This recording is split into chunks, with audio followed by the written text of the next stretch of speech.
अस्सलाम वालेकुम दोस्तों। मेरा नाम माजिद है और आज जैसे कि मुझसे दरख्वास्त की गई थी, मैं जैकोबिन्स की मेन पे एक वीडियो पेश कर रहा हूँ।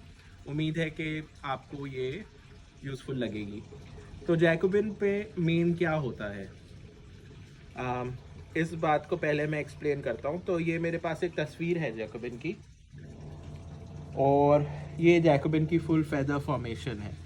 अगर मैं इसको हाफ कर दूँ और मैं यहाँ हाथ रख दूँ, तो बेसिकली जो फेदर्स नज़र आ रहे हैं वो सब जैकोबिन का मेन है। ये मेन यहाँ से शुरू होती है और आहिस्ता आहिस्ता बढ़ते हुए ये टॉप फेदर्स का पार्ट बन जाती है। ये सब टॉप फेदर्स हैं ये। तो मेन यहाँ से शुरू होके टॉप फेदर्स का पार्ट बन जाती है। ये जैकोबिन का रोज कहलाता है। रोज के जितने भी इस तरफ जितने भी फेदर्स हैं, ये सब मेन फेदर्स कहलाते हैं। अच्छा, मेन के कुल जो पॉइंट्स हैं जैकोबिन स्टैंडर्ड में वो 15 है। हमारा जो गोल है वो ये होना चाहिए कि मेन जितनी थिक हो बर्ड की उतना अच्छा है। जितने फेदर्स यहाँ हो क्या नाम है मेन के अंदर, और जितनी थिक हो मेन, वो हम क्या नाम है उतना अच्छा है, और वो हमारा गोल होना चाहिए। अच्छा, उसमें सबसे बड़ा चैलेंज ये है कि जिस तरह जैकोबिन इवॉल्व कर रहा है और जिस तरह उसकी गर्दन लंबी होती जा रही है, उस तरह उतना मुश्किल होता जा रहा है कि मेन में आप वो उस किस्म की थिकनेस मेंटेन करें।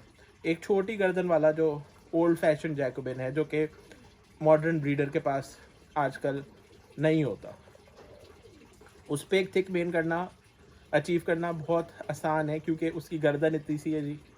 उस पर क्या नाम है ज़्यादा थोड़े से भी फेदर्स बहुत ज़्यादा लगते हैं, जबकि एक लंबी फेदर वाला जैकोबिन, उस पर अगर वही फेदर्स आप रख दें तो वो बहुत थिन नज़र आते हैं। तो हमारा गोल ये है कि जिस तरह गर्दन लंबी होती जा रही है जैकोबिन की, उस तरह हम जो है वो ना सिर्फ थिकनेस मेंटेन करें बस, बल्कि उसको इंक्रीज़ करें। तो अब मैं आपको कुछ डिमॉन्स्ट्रेट करता हूँ। ये जैकोबिन का मेन है।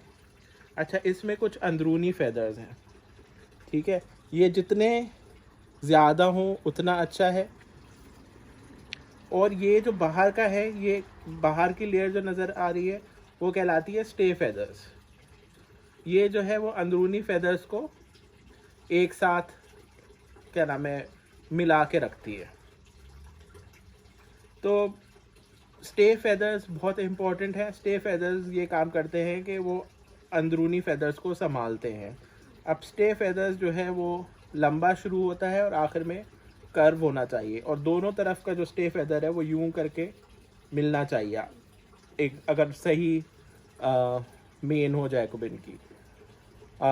अगर आप पीछे से देखें तो जैकोबिन की मेन जो है, जो स्टे फेदर्स आके मिलेंगे, वो एक लंबी नीचे से ऊपर तक एक लाइन की सूरत में नज़र आना चाहिए। अच्छा, जो मैं लकीर की बात कर रहा था, तो ये मेरा जैसे एक मिली जैकोबिन है।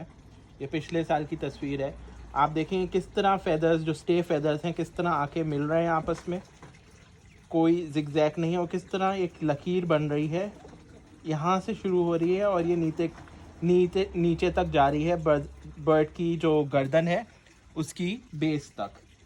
तो किस तरह ये जो बाहर के स्टे फेदर्स हैं दोनों तरफ के मिल रहे हैं और एक लकीर बना रहे हैं। तो ये अचीव करना आसान बात नहीं है, और जो ये ब्रीडर्स करते हैं अचीव, तो उनको सलाम है। मतलब इस बर्ड में मेरा कोई कमाल नहीं है। ये ब्रायन फ्रॉस्ट ऑस्ट्रेलिया के बहुत बड़े ब्रीडर हैं, ये उनकी ब्लड लाइन है, तो ये उनकी मेहनत है।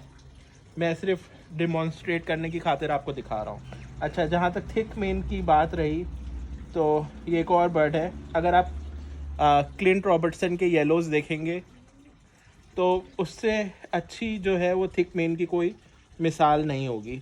आप देखेंगे किस तरह कितने सारे फेदर्स हैं इस मेन के अंदर, कोई दोनों तरफ से जो है वो ओवरलैप नहीं है, जिगजैग नहीं है, और किस तरह स्टे फेदर्स ने संभाला हुआ है उनको, और कितनी थिकनेस है इस मेन पे।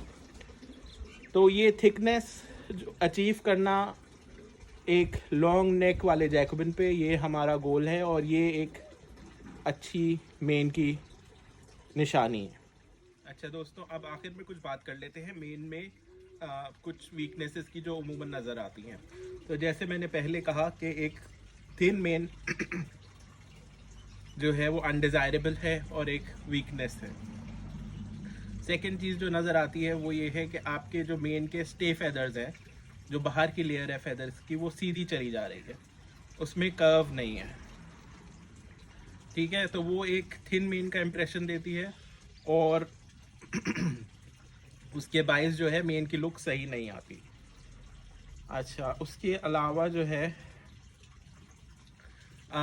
फेदर्स जो हैं वो, आप जो मैंने तस्वीरें दिखाई उसमें आपने देखा होगा कि दोनों फेदर्स जो है वो किस तरह यूँ सीधे सीधे मिल रहे हैं, सीधे सीधे जाके आखिर में कर्व हो रहे हैं। तो एक बड़ी वीकनेस ये होती है कि बजाय सीधे जाने के वो यूँ नीचे, जो फेदर्स हैं मेन के वो यूँ नीचे जा रहे हैं। तो ये एक वीकनेस है।